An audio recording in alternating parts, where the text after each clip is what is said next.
जय Hind and hello guys, स्वागत है आपका आपके अपने YouTube चैनल ज्ञानदेह होस्ट में। और इस वीडियो में मैं आपको बताने वाला हूं Indian army NCC special entry scheme 56 course October 2024 online form 2024 के बारे में कि कैसे आपको यहां पर एनसीसी स्पेशल एंट्री का फॉर्म फिलअप करना है, जो कि आप यहां पर जैसे कि आप सब देख सकते हैं कि 56 कोर्स के लिए निकाला है। तो वीडियो को देखते रहिए, आपको स्टेप बाय स्टेप पूरी जानकारी दी जाएगी जिससे कि आप इस फॉर्म को बिना किसी मिस्टेक के भर पाएंगे। तो चलिए शुरू करते हैं। गाइस यहाँ पर बहुत सारे आप में से ऐसे कैंडिडेट है कि उनको ये नहीं पता कि ये है क्या और कौन लोग इसमें अप्लाई करने के लिए एलिजिबल है, इसलिए मैं पहले आपको थोड़ा शॉर्ट में ये बता दूं कि कौन लोग इसमें एलिजिबल है, और फिर इसी वीडियो में आपको जानने को मिलेगा कि कौन कौन इस फॉर्म को कैसे भर पाएगा। तो चलिए शुरू करते हैं। गाइज अगर अभी तक आपने वीडियो को लाइक नहीं किया तो वीडियो को लाइक कर दो एंड साथ ही साथ चैनल को सब्सक्राइब करके बेल आइकन ऑन कर लो, क्योंकि आपको आगे भी इसके बारे में सभी अपडेट दिए जाएंगे। तो कर दिया आपने वीडियो को लाइक एंड चैनल को सब्सक्राइब। अब चलिए पॉइंट पर आते हैं। तो वीडियो के डिस्क्रिप्शन में मैंने आपको हमारी वेबसाइट का लिंक दिया है। ये लिंक आप जैसे ही ओपन करते हैं तो आपके सामने इस भर्ती की जानकारी आएगी, जहां पर जानने को मिलेगा कि इसमें 55 पोस्ट निकाली गई है, जिसके फॉर्म आप 6 फरवरी 2024 तक भर पाएंगे। एनसीसी मैन के लिए 50 और एनसीसी वुमेन के लिए आपके 5 पोस्ट निकाले हैं। एंड आप यहां पर ये सब जानकारी चेक करेंगे। इसके बाद में ऑफिशियल नोटिफिकेशन पीडीएफ के ऊपर क्लिक करके ऑफिशियल नोटिफिकेशन से आप यहां पर जानकारी देख सकते हैं। एज लिमिट इसमें आपकी 19 से 25 साल के बीच रखी है, यानी कि आपका जन्म 2 जुलाई 1999 से लेकर के 1 जुलाई 2005 के बीच में होना चाहिए। फिर आती क्वालिफिकेशन की जानकारी। तो अगर आपके पास एनसीसी सर्टिफिकेट है तो अप्लाई करने के लिए डिग्री की योग्यता मांगी है, जिसमें कि आपके 50% कम से कम होने चाहिए। एंड गाइज यहाँ पर service in NCC should have served for minimum 2 या फिर 3 year as in senior division wing of NCC, आप इसमें अप्लाई कर पाएंगे तब। एंड फिर यहाँ पर आपकी जो ग्रेड बी के सर्टिफिकेट के साथ में क्वालिफिकेशन मांगी है वो भी आप देख सकते हैं। बेसिकली यहाँ पर एनसीसी जिसके पास एनसीसी का सी सर्टिफिकेट है वही इसमें यहाँ पर अप्लाई करने के लिए एलिजिबल रहेगा। तो पूरी जानकारी आप यहाँ से चेक कर लीजिएगा। ये सभी जानकारी चेक करने के बाद में अगर आप इसमें एलिजिबल है और इंटरेस्टेड है फॉर्म को फिल करने के लिए, तो आपको कैसे फिल करना है आपको यहाँ पर जान लेना है। तो जो आपको लिंक दिया है इंपॉर्टेंट वीडियो के डिस्क्रिप्शन में, ये ओपन करने के बाद में आपको इंपॉर्टेंट लिंक के सेक्शन में आकर के अप्लाई ऑनलाइन लिंक ओपन करना है। देन आपके सामने यहां पर इंडियन आर्मी की ऑफिशियल वेबसाइट आ जाएगी। अब यहां पर आने के बाद में आपको ऑफिसर सिलेक्शन के सामने जो चेक एलिजिबिलिटी है इसके ऊपर क्लिक करना है। इसके ऊपर क्लिक करने के बाद में आपके सामने कुछ ऐसा इंटरफेस आ जाएगा। अब आपको यहां पर सबसे पहले जो भी आपकी डेट ऑफ बर्थ है वो आपको सेलेक्ट करनी है। पहले ईयर सेलेक्ट करें, फिर यहां से मंथ और उसके बाद में डे, तो आपकी डेट ऑफ बर्थ आ जाएगी। फिर आपको आपका जेंडर सेलेक्ट करना है। क्वालिफिकेशन में आपको यहां पर जो ग्रेजुएशन का ऑप्शन है, जैसे कि अगर आपके पास all graduation degree other than, अगर आपके पास बी टेक और बी आर्किटेक्ट के अलावा जो अन्य डिग्री है जो कि ग्रेजुएट की कैटेगरी में आती है वो है, तो आप ये वाला टिक करेंगे। अगर आपकी बी टेक, बी आर्किटेक्ट या फिर एमएससी कंप्यूटर है तो आप ये सिलेक्ट कर लेंगे। तो जो भी है वो आप यहाँ पर सिलेक्ट कर लीजिएगा। फिर आपने इसको अगर पास कर लिया तो पास, और अभी अगर आप कर रहे हैं तो आप अपेयरिंग सेलेक्ट करेंगे। जैसे कि मैं यहाँ पर पास सेलेक्ट करता हूँ। फिर एनसीसी सर्टिफिकेट में आपको यहाँ पर सी टिक करना है, और मैरिटल स्टेटस में आपका जो भी स्टेटस है अनमैरिड, लीगली सेपरेटेड जो भी है वो आप यहाँ पर टिक करेंगे। एंड देन आपको चेक एलिजिबिलिटी इसके ऊपर क्लिक करना है। इसके ऊपर क्लिक करने के बाद आप देख सकते हैं कि इस short service commission NCC special entry man, और यहां पर आपको इसकी जो एज लिमिट है वो भी दी गई है। तो आपको अप्लाई के ऊपर क्लिक करना है। अब अप्लाई के ऊपर क्लिक करने के बाद में आपके सामने यहां पर कुछ ऐसा इंटरफेस आएगा। मैं आपको बता दूं कि अगर आपने इंडियन आर्मी की वेबसाइट का इस्तेमाल करके कभी कोई भी ऑफिसर लेवल की पोस्ट पर अप्लाई किया था तो आपका अकाउंट बना हुआ होगा। आप उसी यूजर नेम एंड पासवर्ड का इस्तेमाल करके लॉगिन कर लेंगे। पर गाइस अगर आप अपना पासवर्ड भूल चुके हैं तो आप फॉरगॉट पासवर्ड के ऊपर क्लिक करके उसको रिसेट कर सकते हैं। नहीं तो गाइस आपको यहां पर अगर आप फ्रेशर है तो आपको रजिस्ट्रेशन के ऊपर क्लिक करना है और यहां से कंटिन्यू के ऊपर क्लिक करना है। देन आपके सामने कुछ इस तरह से इंस्ट्रक्शंस आएंगे, फिर आप कंटिन्यू के ऊपर क्लिक करेंगे। इसके बाद में यहां पर आप किस माध्यम से इसमें रजिस्टर होना चाहते हैं, आधार नंबर या फिर मैट्रिकुलेशन सर्टिफिकेट यानी कि 10वीं का सर्टिफिकेट। जैसे कि अगर आधार नंबर है तो आप इसके ऊपर टिक करेंगे, यहां से ओके करेंगे और फिर आपको फैच फ्रॉम डिजिलॉकर इसके ऊपर क्लिक करना है, यानी कि आपको डिजिलॉकर के माध्यम से यहां पर जानकारी फैच करनी होगी। तो आप यहां पर आपका आधार नंबर एंटर करेंगे। ये जो सिक्योरिटी कोड या फिर कह लीजिए कि कैप्चा कोड आपको यहां पर दिखाई दे रहा है वो आप एंटर करेंगे एंड देन नेक्स्ट के ऊपर क्लिक करेंगे। अब गाइज यहां पर पर आपके नंबर के ऊपर एक OTP जाएगा। ये नंबर आपका वही होना चाहिए जो कि आपने आधार कार्ड के साथ में रजिस्टर किया है। एंड फिर वो OTP आप यहाँ पर डालिए और कंटिन्यू के ऊपर क्लिक कीजिए।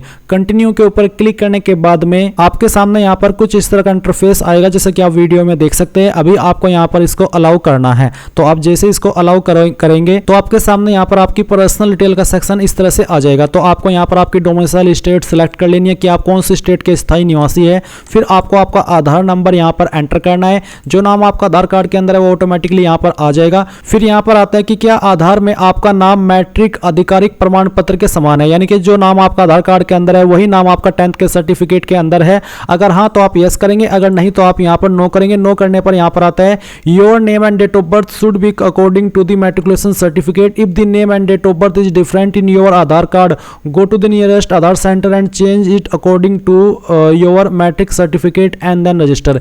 यानी कि अगर आपका नाम आधार कार्ड के अंदर और आपके 10th के मार्कशीट के अंदर अलग अलग है तो आपको आपके जो जहां पर आधार कार्ड की जानकारी चेंज होती है वहां पर जाना है और वहां पर जाकर के वही नाम आपको अपने आधार कार्ड के अंदर कराना है जो कि आपका 10th के सर्टिफिकेट के अंदर है, और तब जाकर के आप यहां पर रजिस्टर सेम वे में कर पाएंगे। इसके बाद में गाइज यहां पर आपको आपका जो अन्य डिटेल है वो एंटर करना है, जिसमें कि यहां पर गाइज आप देखेंगे कि आपको आपके फादर का नाम देखने को मिलेगा जो कि आधार कार्ड के अकॉर्डिंग ही होना चाहिए। फिर आता है आपका मदर नेम। इसके बाद में यहाँ पर डेट ऑफ बर्थ जो कि ऑटोमेटिकली फैच की जा चुकी है, और यहाँ पर भी पूछा कि क्या जो डेट ऑफ बर्थ आपके आधार कार्ड के अंदर है वही 10th के सर्टिफिकेट के अंदर है, तो आप यहाँ पर यस कर दीजिएगा। फिर आपको आपका ईमेल एड्रेस एंटर करना है। उसके बाद में आपको यहाँ पर आपका मोबाइल नंबर एंटर करना है, यहाँ पर टिक करना है एंड देन ये कैप्चा कोड फिल करना है जो वेरिफिकेशन कोड आपके सामने है। और इन सभी जानकारी को चेक करने के बाद में आप यहाँ पर सबमिट के ऊपर क्लिक करेंगे। इसके ऊपर क्लिक करने के बाद आपकी ईमेल आईडी के ऊपर एक OTP जाएगा जो कि आपको वेरीफाई करना होगा। अब गाइज इससे आगे की जानकारी मैं आपको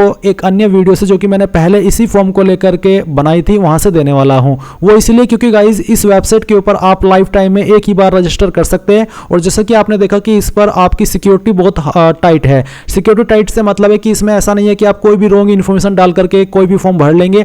आप उसके फॉर्म के लिए एलिजिबल होने चाहिए, तभी आप उस पर एलिजिबल होकर के फॉर्म को भर सकते हैं। एंड मेरी एज यहाँ पर 25+ है, इसलिए मैं इस रजिस्ट्रेशन को करने के बाद भी इस फॉर्म को नहीं भर सकता। इसलिए मैं उस वीडियो से आपको आगे का प्रोसेस दिखा रहा हूं। आप आगे की जानकारी देख करके अपने फॉर्म को भर लीजिए। कहीं पर कोई सवाल डाउट हो तो आप कमेंट के माध्यम से पूछ लीजिए। अब यहाँ पर दोस्तों जो आपने ईमेल आईडी यहाँ पर एंटर की है उस ईमेल आईडी के ऊपर एक OTP गया होगा। आपको थोड़ा वेट करना है, अगर OTP नहीं आता है नहीं तो आपको दोबारा ट्राई करना होगा। फिर यहाँ पर दोस्तों आपको अपना वो जो OTP आपको मिला है वो एंटर करना है। जो कैप्चा कोड आपके सामने वो कैप्चा कोड यहाँ पर फिलअप करना है। इसके बाद आपको सबमिट के ऊपर क्लिक करना है। सबमिट के ऊपर क्लिक करने के बाद यहाँ पर दोस्तों आपके सामने कुछ इस तरह का इंटरफेस आ जाएगा। अब चलिए जो अन्य जानकारी है वो कैसे भरनी है वो भी आप यहाँ पर जान लीजिए। आपकी DOB और नाम यहाँ पर पहले से फिलअप है जो कि अभी आपने रजिस्ट्रेशन करते समय भरा था। फिर यहाँ पर दोस्तों आपको अपना जेंडर चूज कर लेना है। इसके बाद आपको मैरिटल स्टेटस में अनमैरिड सिलेक्ट करना है। ये सिलेक्ट करने के बाद आप यहाँ पर नीचे देखोगे एजुकेशन डिटेल, तो यहाँ पर आपको इसके ऊपर क्लिक करके ये देना है कि मैट्रिकुलेशन आपने किस बोर्ड से की है, CBSE, ICC, ओपन, अदर या फिर स्टेट बोर्ड। तो हम यहाँ से स्टेट बोर्ड सिलेक्ट करते हैं। ये सिलेक्ट करने के बाद यहाँ से हम उत्तर प्रदेश चूज कर लेते हैं। फिर दोस्तों यहाँ पर आपको मैट्रिकुलेशन 10th सर्टिफिकेट नंबर यानी कि जो 10वीं है उसकी जो मार्कशीट है उसका नंबर आपको यहाँ पर देना होगा। अगर आपकी मार्कशीट के ऊपर नंबर नहीं है तो आप यहाँ पर 10th का रोल नंबर एंटर कर दीजिए। फिर दोस्तों यहाँ पर आपको उसका सर्टिफिकेट भी अपलोड करना है। इसका जो साइज है वो आपका 200 KB से कम रहना चाहिए। तो आपको चूज फाइल के ऊपर क्लिक करना है और जहां पर भी आपकी फाइल है वो आपको अपलोड करनी है।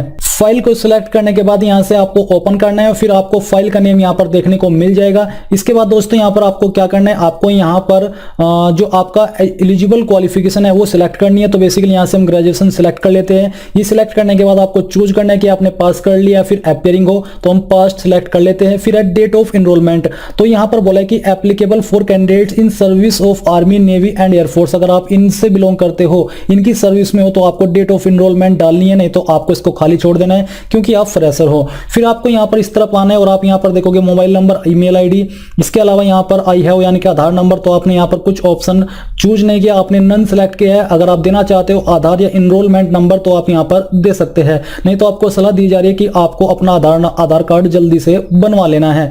सिक्योरिटी क्वेश्चन में आप यहां पर कोई भी क्वेश्चन चूज कर लीजिए, फिर उसका आंसर आपको यहां पर लिख देना है। और ये आंसर आपको तब काम आएगा जब आप अपना पासवर्ड भूल जाओगे और आप इसको रिसेट करोगे तो आपको इस क्वेश्चन का आंसर देकर करके पासवर्ड रिसेट करने का ऑप्शन मिल जाएगा। अब यहाँ पर आपको एक पासवर्ड एंटर करना है जिसकी लेंथ कम से कम 8 कैरेक्टर की होनी चाहिए। जो भी पासवर्ड आपने डाला है उसको कंफर्म कर लेना है और आपका जो पासवर्ड है वो ऐसा होना चाहिए जिसमें कि आपका इंग्लिश का small word, capital word, digit, इसके अलावा एक स्पेशल कैरेक्टर होना चाहिए।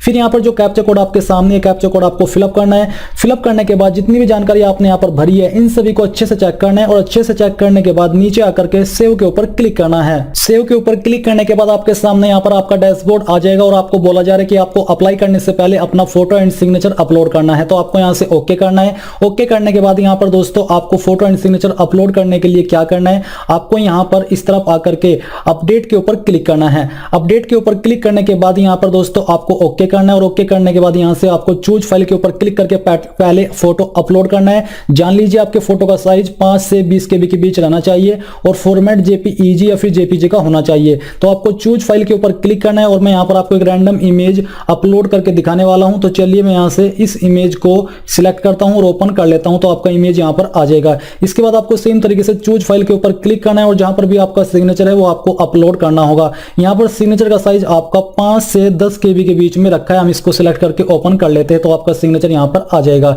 फिर दोस्तों यहाँ पर आपको अगर इनमें से जानकारी देनी है, आधार नंबर या फिर इनरोलमेंट नंबर, तो आप यहाँ पर अभी भी इसकी जानकारी दे सकते हैं। और फिर आपको यहाँ पर नीचे आना है और आपकी जो क्वालिफिकेशन की डिटेल है 10वीं की वो चेक कर लेनी है और नीचे आकर के जो कैप्चा कोड यहाँ पर दिया जा रहा है ये कैप्चा कोड आपको फिलअप करना है और फिलअप करने के बाद आपको सेव के ऊपर क्लिक करना है। सेव के ऊपर क्लिक करने के बाद आएगा रिकॉर्ड अपडेटेड सक्सेसफुली। अब यहाँ से आपको ओके करना है और ओके करने के बाद आपकी जानकारी अपडेट हो चुकी है। अब यहाँ पर दोस्तों आपको कम्युनिकेशन डिटेल्स के ऊपर क्लिक करना है। इसके ऊपर क्लिक करने के बाद आपको यहाँ पर अपने परमानेंट और कोरस्पोंडेंस यानी कि प्रेजेंट एड्रेस की जानकारी भरनी है। तो जो भी आपका एड्रेस है आपकी ID के अकॉर्डिंग वो एड्रेस यहाँ पर आपको एंटर करना है और एंटर करने के बाद आपको यहाँ पर सिटी, टाउन, विलेज का नाम एंटर करना है। तो चलिए यहाँ पर इसको फिलअप कर देते हैं। स्टेट आपकी जो भी है वो स्टेट यहाँ से आपको चूज कर लेनी है। उसके अंदर आपकी कौन सी डिस्ट्रिक्ट है वो डिस्ट्रिक्ट यहाँ से आपको सिलेक्ट करनी है। आपके पोस्ट ऑफिस या डिस्ट्रिक्ट का पिन कोड क्या हो यहाँ पर आपको एंटर करना है।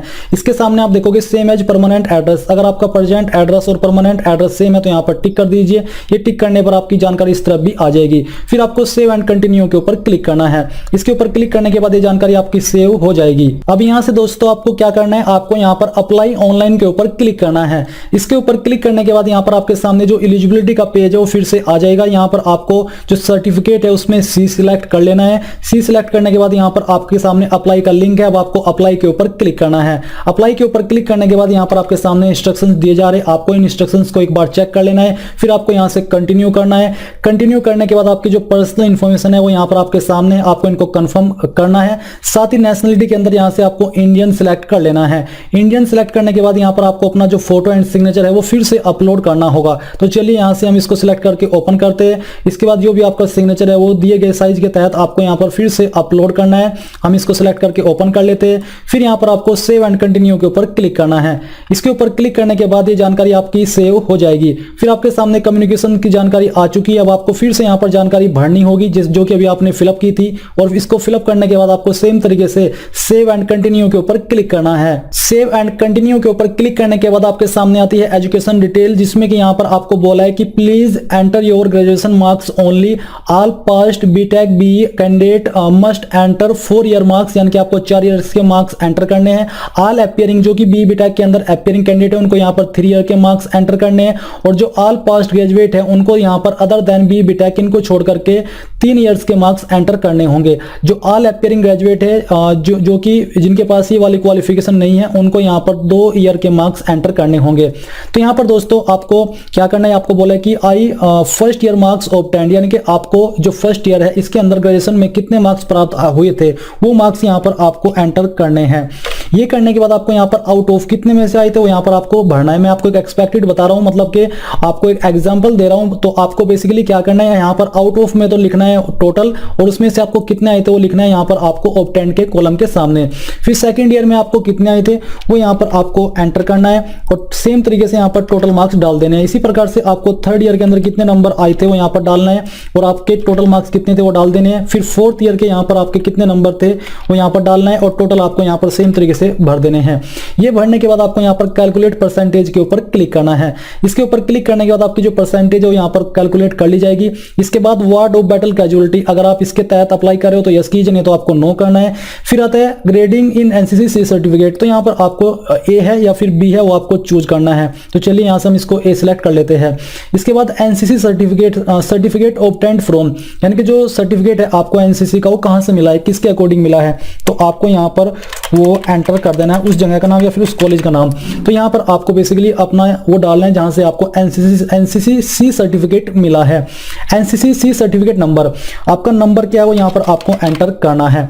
ये एंटर करने के बाद आता है date of issue NCC C certificate, यानी कि जो आपका सर्टिफिकेट है कब इशू है वो यहाँ पर आपको एंटर कर देना है। ये करने के बाद दोस्तों आता है whether serving in arm force, अगर आप कर रहे हो तो यस कीजिए, नहीं तो आपको नो कर देना है। ये करने के बाद आपको सभी जानकारी चेक करनी है और फिर आपको सेव एंड कंटिन्यू के ऊपर क्लिक कर देना है। इसके ऊपर क्लिक करने के बाद ये जानकारी आपकी यहाँ पर सेव हो जाएगी और आपके सामने एसएसबी डिटेल आ जाती है। अगर आपके पास डिटेल है तो यहाँ पर यस कीजिए, नहीं तो आपको नो करना है। अगर आप यस करते हो तो आपको टाइप ऑफ कमीशन चूज करना होगा। इसके अलावा सिलेक्शन सेंटर आपको चूज करना है और यहाँ पर बैच चेस्ट नंबर डालना होगा, रिपोर्टिंग डेट डालनी है और रिजल्ट डालना है। बट अगर आपके ऊपर ये लागू नहीं होता, आप इसके लिए एप्लीकेबल नहीं हो, तो यहाँ से नो सिलेक्ट कर दीजिए और नो सिलेक्ट करने के बाद यहाँ पर आपको सिंपली सेव एंड कंटिन्यू के ऊपर क्लिक कर देना है। ये करने के बाद दोस्तों आपके सामने आपके फॉर्म का प्रीव्यू आ चुका है। आपको इन सभी जानकारी को अच्छे से चेक कर लेना है। इसके बाद आपको जानकारी को एडिट करने का कोई मौका नहीं दिया जाएगा, इसलिए आपको पूरी तरीके से श्योर होकर के एक एक जानकारी को चेक करना है और फिर यहाँ पर आपको टिक करना है। टिक करने के बाद आपको यहाँ पर सबमिट के ऊपर क्लिक करके ओके कर देना है। तो गाइज इस प्रकार से आप लोग Indian army NCC special entry 55th online form 2023 को भर पाएंगे। अगर आपको कहीं पर कोई प्रॉब्लम आई है तो आप कमेंट के माध्यम से पूछ सकते हैं। एंड अगर आप यहाँ पर अपने फॉर्म का फाइनल प्रिंट आउट नहीं ले पा रहे तो फॉर्म सबमिट करने के बाद में आप हिस्ट्री ऑफ एप्लीकेशन में जाकर के अपने एप्लीकेशन फॉर्म का प्रिंट आउट ले सकते हैं। एंड जैसे कि मैंने कहा, तब भी कोई प्रॉब्लम आए तो आप कमेंट के माध्यम से पूछ लीजिएगा।